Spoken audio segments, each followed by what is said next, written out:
crumbling home of the prestigious National Ballet, can barely contain all this intense, youthful exuberance.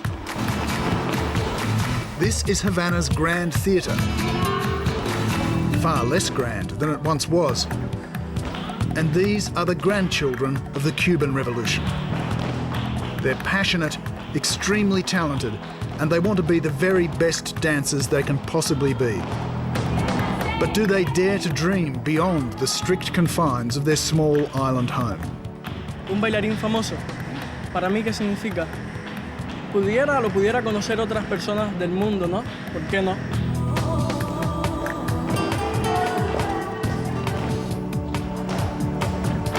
Y en mi plano personal, de verdad que tengo como una meta, ser una buena bailarina, no solo aquí en Cuba, sino en otros países también.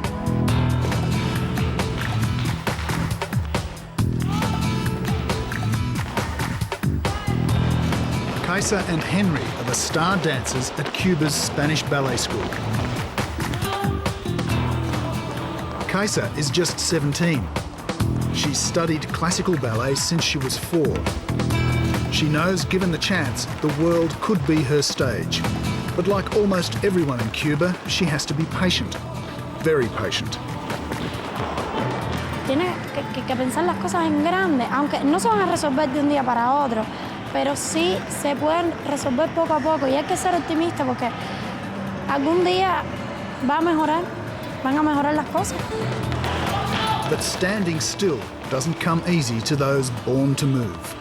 Creo que me falta mucho por aprender. Quiero ser un buen bailarín. Since before they were born, Cuba has been on the verge of a change that never seems to come. The tyranny of a transition that's always just out of reach. Is it possible that change really is in the wind? And this will be the Cuban generation that finally steps into a wider world. In the 21st century, Cuba is an increasingly strange anachronism, one of the last outposts of the old Cold War standoff. There is obviously incredible potential here, but after half a century of US embargo and socialist doctrine, the economy is in ruins. Young people are desperate for change, but the old revolutionaries cling to the political battles of the 20th century. And the central characters in all this remain Fidel Castro and his brother Raul. Before Fidel Castro vacuum-sealed Cuba, this was arguably more North American than any other country outside the United States. But even now, all these years on, the most anti-American neighbour can't shake the great American pastime. Baseball is a national obsession. And just like the dancers of the Spanish ballet, the talent runs deep.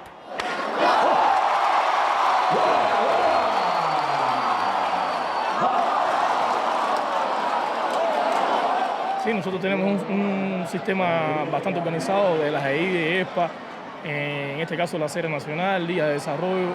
Hay bastante oportunidad para que los muchachos puedan jugar béisbol. Scouts in the US look longingly at what they describe as perhaps the greatest pool of entrapped sporting talent in the world. Here, Norberto González Miranda is the most valuable player of all.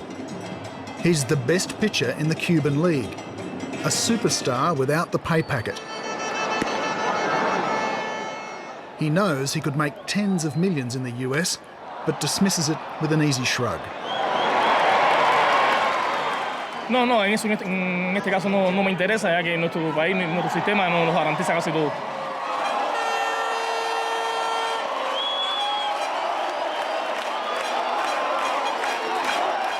Here at the Cienfuegos Stadium, they may all be baseball tragics, die-hard fans of America's pastime, but they're by no means fans of the American dream. There's a reticence, a deep suspicion of precisely what a more open Cuba may bring. Lo que va a pasar, no lo sé. El futuro nunca se puede predecir. Lo que deseamos sí, pero no sabemos lo que va a pasar. This is about as close as anyone Certainly most foreign journalists get to the Cuban inner circle.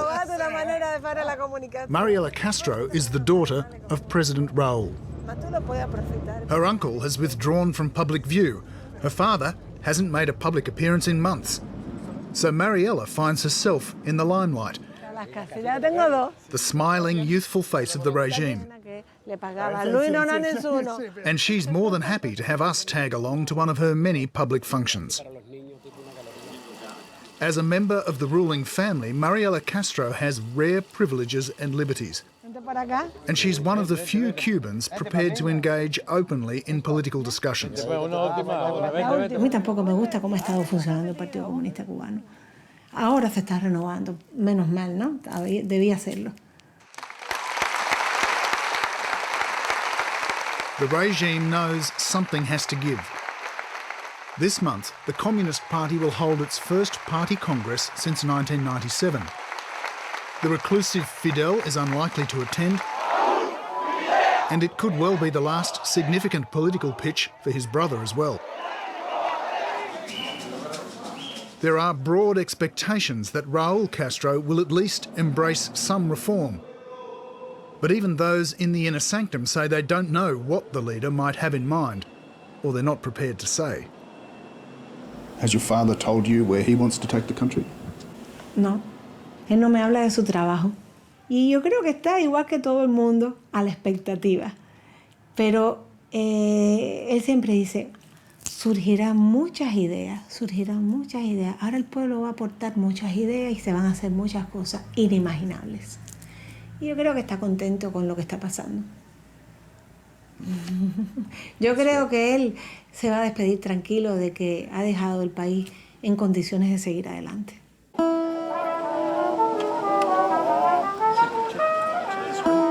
But from the balconies of old Havana, Cuba doesn't look like a country about to move forward.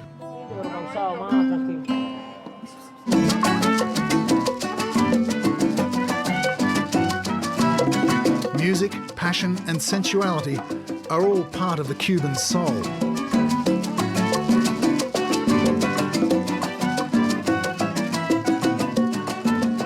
And that spirit continues to define and sustain the people.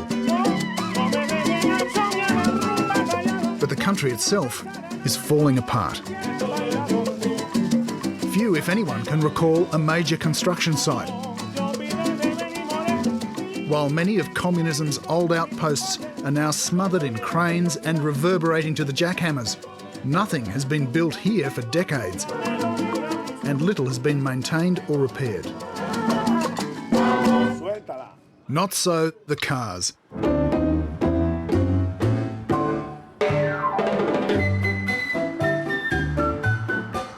Necessity demands they're patched up. And while the eyes of a classic car enthusiast might boggle, these old clunkers from a bygone era of carburettors and drum brakes are the most visible reminder of the political and economic stagnation in Cuba. Held together with a combination of ingenuity and improvisation.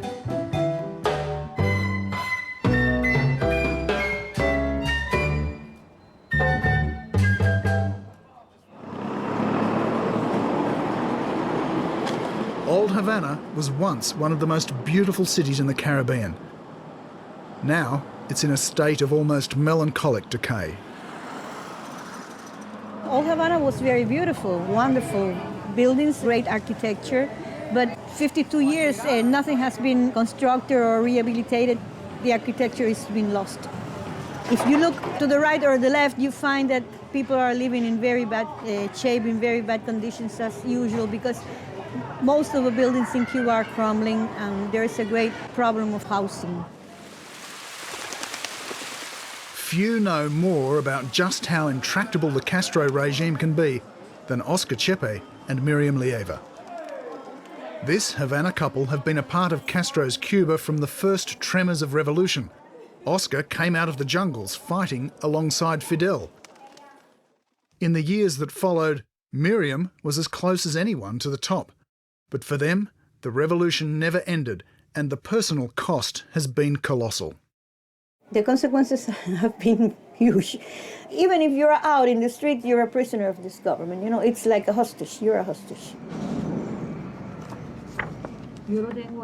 Miriam and Oscar and a lifetime's possessions are squeezed into this two-room apartment in the Havana suburbs.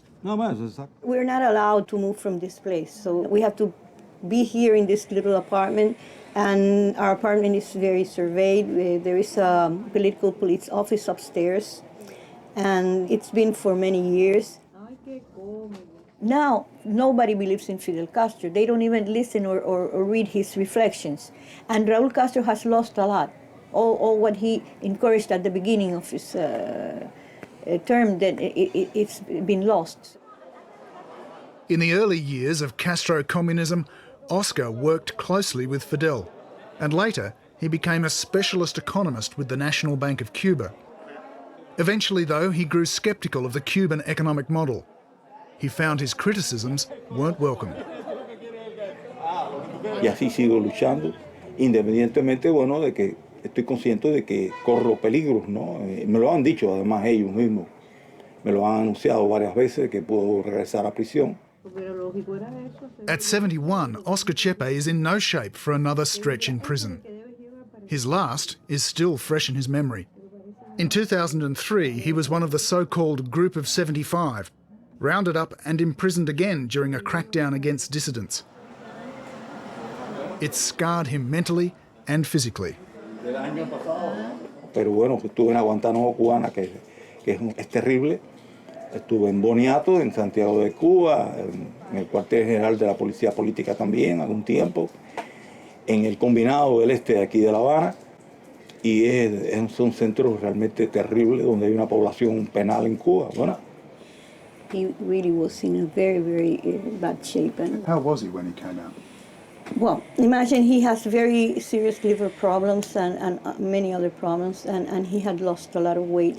You could see that he was, you know, like lost. He couldn't even get a whole phrase together. You know, he didn't have concentration at that time. In Cuba, they don't apply torture that you can see, you know. They don't leave any scars. But the scars on the country are all too apparent. Instead of persecuting and punishing the old economist, it might have been more useful for the regime to heed some of the criticism of Cuba's economic structure. Take a drive from the capital out into Cuba's rural heart, and the problems become obvious. What used to be this country's agricultural engine room is all but spent. Sugarland has turned sour. The reign of sugar is over after 200 years. This is over, and sugar is not going to return as the center of the Cuban economy.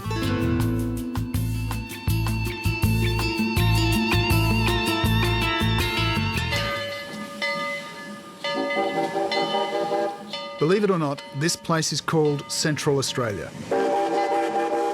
It was once one of the biggest sugar mills in the country. These days, the sugar train runs joyrides for the few curious tourists who make it this far.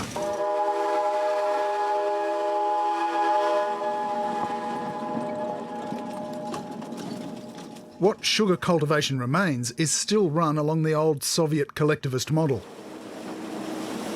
But it's a model that only ever worked here with Soviet patronage, and we all know what happened to that.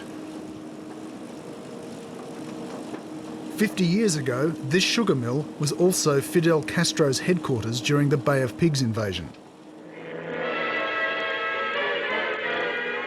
The assault has begun on the dictatorship of Fidel Castro. The Bay of Pigs invasion came in 1961. 2 years after Castro and his band of revolutionaries overthrew the US-backed dictator Batista. It was the first and only attempt to retake the country by Cuban exiles trained by the US.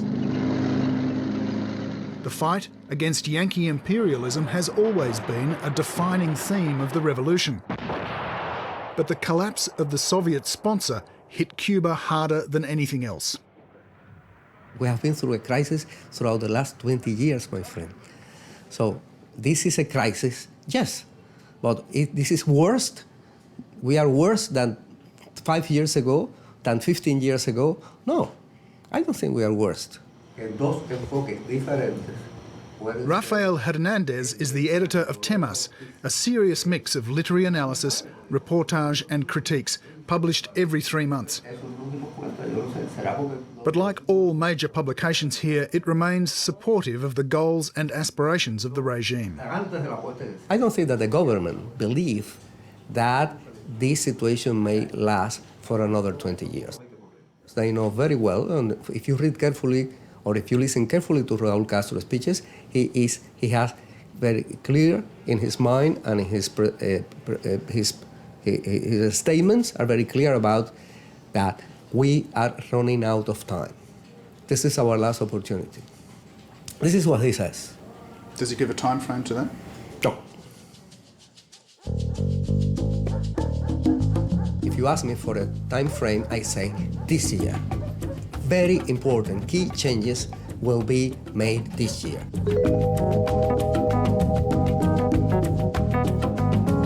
So even in those pockets of the Cuban intelligentsia with a lifetime's commitment to Castro's socialism, there's a recognition that change is now inevitable. But it's a matter of degrees. And the future, whatever direction it takes, will be linked for better or worse to the US. How they deal with the post-Castro era will be a challenge to both countries. But here in Cuba, nothing looms larger than the paradox of location. It drives politics, splits families, and throws a shadow over the lives of almost everyone. The history of Cuba is completely connected with the history of the United States. You cannot speak about Cuba, about the history of Cuba, without to speak about the United States. But it's the same. You cannot speak about the United States without the history of Cuba. Juan Carlos Cremata is one of Cuba's better-known filmmakers. He is also one of those most publicly identified with the strained and conflicted relationship Cubans have with the US and with their own exiled community.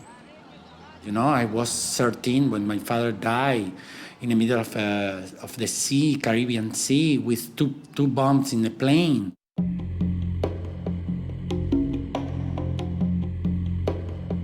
Cubana Airlines Flight 455 was brought down by 2 bombs planted by anti-Castro Cuban exiles in 1976. All 73 people on board died. They included the members of the Cuban national fencing team and their coach, Juan Carlos's father. Cuba accused the CIA of involvement, and the attack became a symbol of the Cold War struggle.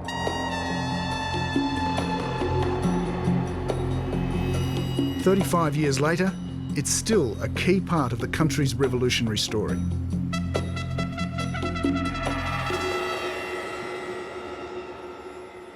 And like many Cubans, Juan Carlos is wary of what might happen once Cuba does open the doors. This is America, North American society. North American society is good? No, I don't think so. I don't think so. And I know that the United States is not the solution of the problem. I think that the vast majority of Cubans believe that socialism doesn't have to be the old socialism, but a different kind of socialism. It could still be socialism, but with a completely different model.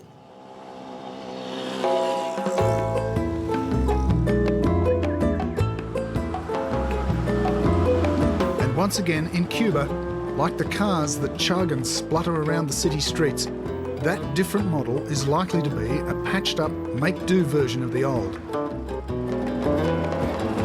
As the regime tinkers with its broken-down economy, those who can least afford it have been hardest hit. Recently, unemployment benefits have been cut and 500,000 state workers are being laid off. They're now expected to find ways to fend for themselves.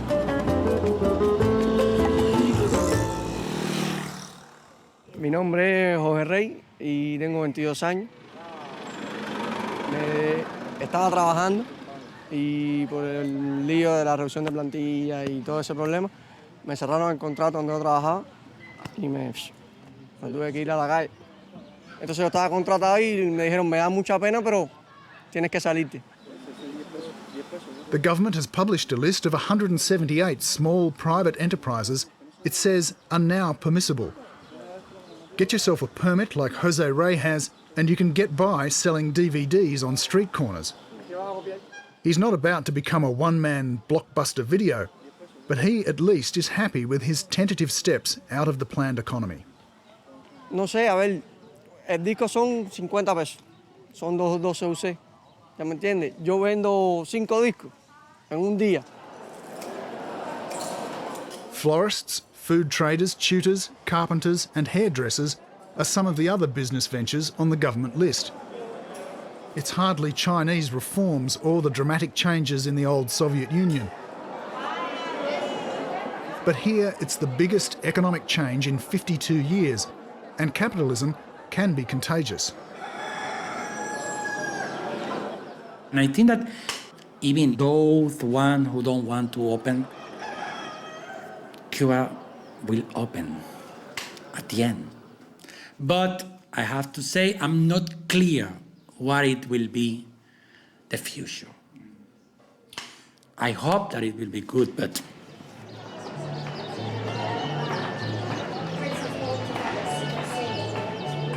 Is it happening too slowly? It depends what Cubans are you talking to. If you are talking to Cubans that are 25 years old, they may be thinking or feeling that it is slow. If you are talking to people that are over 65 years old, you may get a very different response. So I think that yes, we want this to happen, but yes, we need to have this step by step. But are the steps big enough, bold enough for a generation who know better than previous generations what lurks outside? And hoping, maybe even yearning to connect with that world.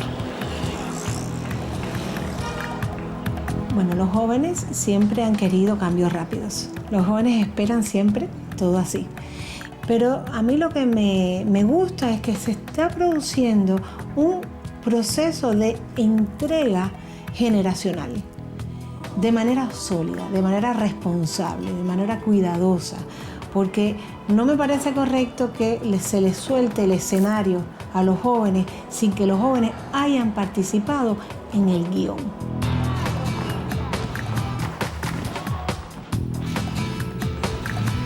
Bueno, como todo bailarín famoso quiere que sea reconocido en el mundo. No solo es, como decimos los cubanos, no es viajar por viajar, no es eso, es que seas famoso en tu país y vayas a otro y te reconozcan y ese público también diga, mira esta figura cubana, qué buena es un buen bailarín, se puede comparar con los mejores del mundo.